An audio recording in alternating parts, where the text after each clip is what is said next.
Picture this. It's a Tuesday morning in 2025, and with a single signature, one man could theoretically dissolve the entire British government, fire the Prime Minister, reject every law passed by Parliament, and even declare war on France. No, I'm not talking about some Bond villain or comic book dictator. I'm talking about a 76-year-old man who talks to plants, writes angry letters in spidery handwriting, and just happens to wear a crown.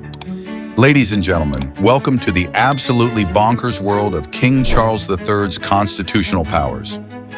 But here's the kicker, and this will blow your mind. While Charles sits on one of the most powerful thrones in human history, he's simultaneously the most constrained monarch Britain has ever had. It's like being given the keys to a Formula One car and then being told you can only drive it in a parking lot at 5 miles per hour. Confused yet? Buckle up, because we're about to dive into the most fascinating constitutional rabbit hole you've ever seen. The shocking reality. Let's start with something that happened just last year that perfectly illustrates this paradox. In May 2024, King Charles III literally dissolved the entire British Parliament. One moment, over 600 elected MPs were debating the future of the nation. The next moment, they were all unemployed. Charles signed a piece of paper, and boom, Parliament was gone, elections were called, and the entire government was reset. Sound terrifying? Well, here's the twist that makes this story even more bizarre. Charles had absolutely no choice in the matter. Prime Minister Rishi Sunak walked up to him and essentially said, "Your Majesty, I'd like you to dissolve Parliament." And Charles, despite being the king of 15 different countries, had to say, "Yes, sir." But wait, it gets weirder. Fast forward to January 2025, and the world's richest man, Elon Musk, starts posting on Twitter demanding that King Charles dissolve Parliament again, this time against the government's wishes. Thousands of people signed petitions begging Charles to use his reserve powers to kick out the Labour government. The internet went absolutely wild, with constitutional lawyers, keyboard warriors, and even former politicians debating whether Charles could actually do it. Here's the mind-bending part. Technically, legally, constitutionally, he probably could. The power exists, it's never been formally removed, and there's actually historical precedent for it. But practically, he'd trigger the biggest constitutional crisis since the English Civil War, probably end the monarchy forever, and possibly land himself in some very hot water. This is the absolutely bonkers reality of Charles III's position in 2025. He's got more theoretical power than almost any leader on Earth, but using any of it might destroy him completely. The meddling prince becomes king. To understand why Charles's power is so controversial, we need to talk about his greatest scandal. And trust me, this makes the phone hacking drama look like child's play. Meet the Black Spider Memos, the most damning evidence that Charles has never met a political issue he didn't want to interfere with. Picture this. For decades, while he was Prince of Wales, Charles was basically running his own shadow government. He wrote hundreds of letters to ministers, prime ministers, and civil servants, demanding changes to government policy. We're not talking about polite suggestions here. These were detailed, pushy, sometimes downright angry letters about everything from military equipment in Iraq to fishing regulations for Patagonian toothfish. Yes, you heard that right. The future King of England was personally lobbying about fish. The government fought for 10 years and spent millions in legal fees trying to keep these letters secret.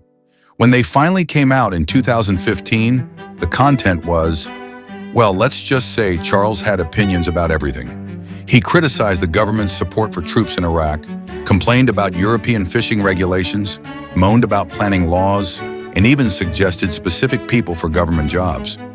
One former palace insider described it perfectly. Charles routinely meddled in political issues and wrote sometimes in extreme terms to ministers. He called Charles's correspondence highly politically sensitive and mentioned letters that denounced elected leaders of other countries in extreme terms. Here's the kicker.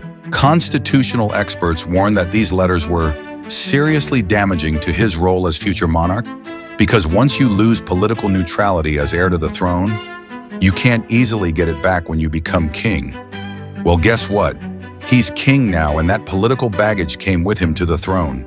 The really juicy part? Charles's own office had to issue statements trying to defend his meddling, saying it would inhibit his ability to express concerns. Translation: he's going to keep doing it whether you like it or not. The godfather of constitutional power. Now let's talk about what Charles can actually do, and prepare to have your mind blown.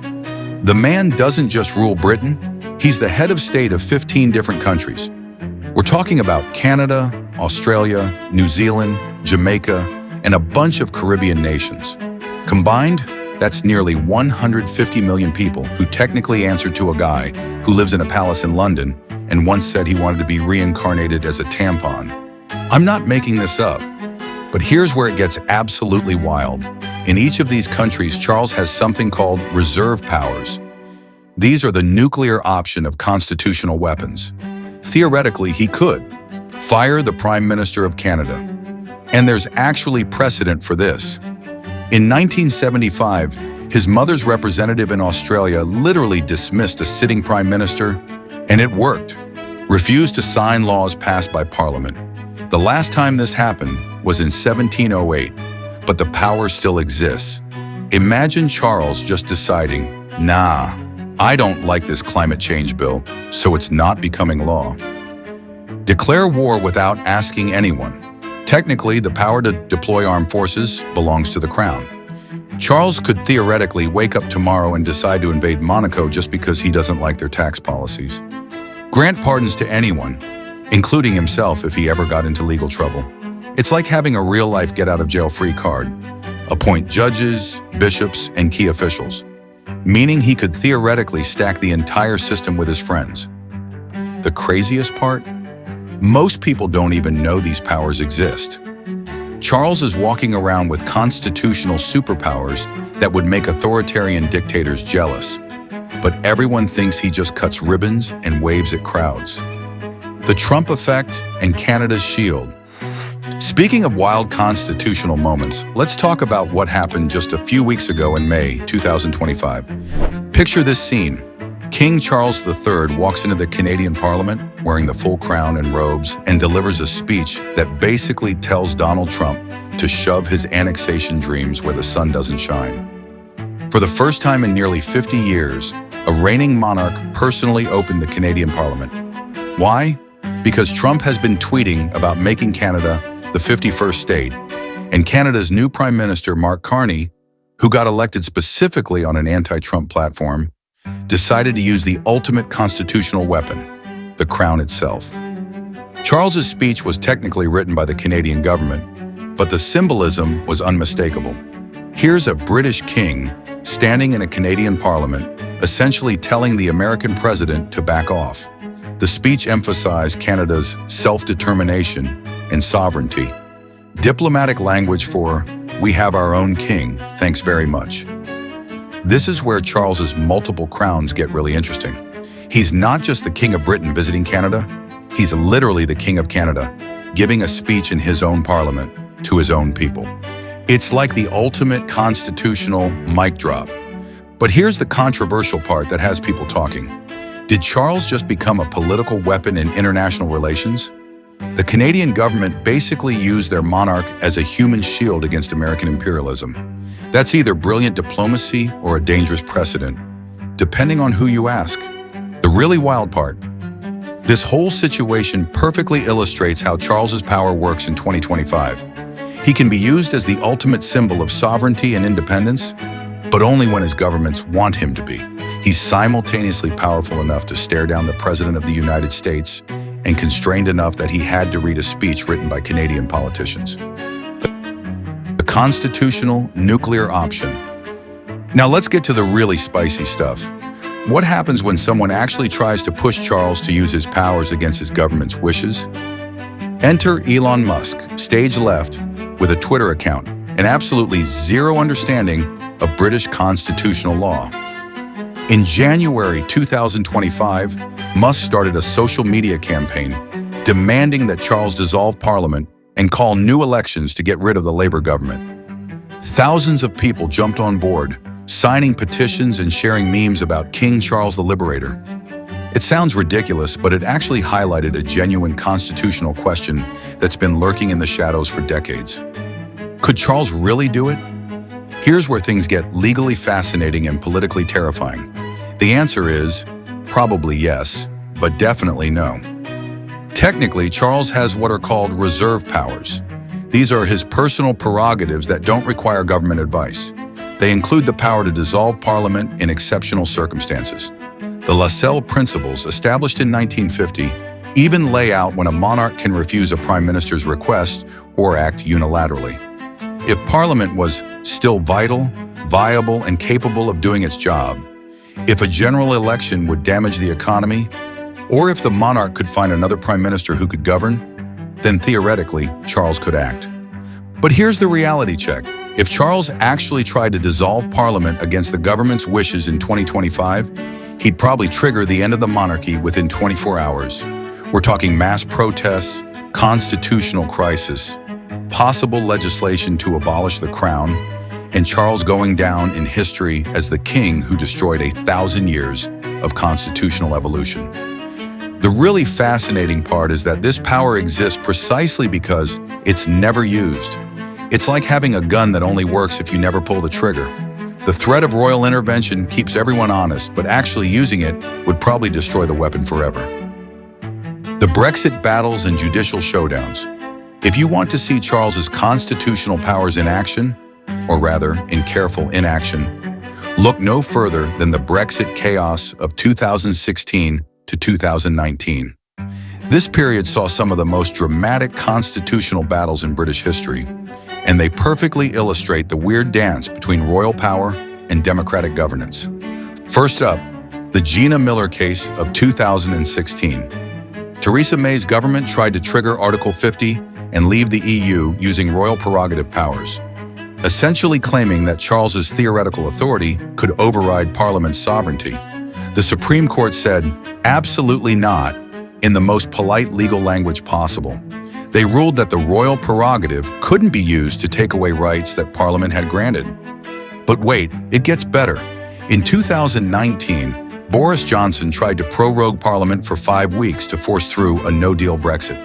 He asked the Queen, Charles's mother, to essentially shut down Parliament, and she agreed. For a brief moment, it looked like the monarchy had just helped suspend democracy. Then came the constitutional smackdown of the century. The Supreme Court ruled that Johnson's advice to the Queen was unlawful, making the prorogation null and of no effect. Basically, they said the Queen had been tricked into using her powers inappropriately, and they reversed it instantly. Here's what's fascinating about these cases. They show that Charles's powers are both massive and completely constrained. The royal prerogative is powerful enough to leave the EU or suspend Parliament, but only if used according to constitutional rules that are enforced by judges who don't care about royal feelings. These Brexit battles also established something crucial for Charles's reign. The courts are now willing to review and overturn royal actions if they're constitutionally dodgy. It's like having a constitutional referee who can blow the whistle on the monarchy itself. The Miller cases essentially said, yes, Your Majesty, you have these powers, but no, you can't use them to break the Constitution. It's the ultimate constitutional safety net, and it means Charles is operating under more judicial scrutiny than any monarch in British history. The future of royal power. So where does this leave King Charles III in 2025? He's in the bizarre position of being simultaneously the most powerful and most constrained monarch in British history. He's got theoretical authority that would make medieval kings weep with envy, but practical constraints that mean he can barely sneeze without constitutional lawyers analyzing whether it's appropriate. The really wild part? This paradox might actually be getting worse. As more Commonwealth countries consider becoming republics, Charles's international power base is shrinking. Jamaica's already announced they want out. Barbados ditched the monarchy in 2021. If Canada ever gets fed up with Trump's annexation threats and decides they don't need a foreign king as a shield, that's 40 million people gone overnight. But here's the controversial prediction. Charles might actually be more politically active than his mother ever was, just in subtler ways. The Black Spider Memos showed us that he's never really believed in royal neutrality. His recent speeches have been more pointed, more political, more willing to take positions on issues like climate change and social justice. The question that's keeping constitutional lawyers awake at night is this: what happens when an activist prince becomes king in an age of global political chaos? Charles has spent 70 years building up opinions, relationships, and political positions. Does anyone really believe he's going to suddenly become a silent figurehead? Here's my prediction. We're going to see more moments like the Canada speech, where Charles is used as a constitutional weapon by his governments against external threats. We might see him push the boundaries of royal neutrality in ways that would have made his mother uncomfortable. And we'll definitely see more people like Musk trying to manipulate him into political action. The monarchy in 2025 isn't the gentle, ceremonial institution that Elizabeth II maintained. It's becoming something more dynamic, more controversial, and potentially more dangerous. Charles III has more theoretical power than almost any leader on earth, but he's walking a constitutional tightrope that could snap at any moment. The real question isn't how much power Charles has, it's whether he's smart enough, restrained enough, and constitutionally savvy enough to avoid using it. Because in the weird world of British constitutional monarchy, the most powerful thing a king can do is absolutely nothing at all.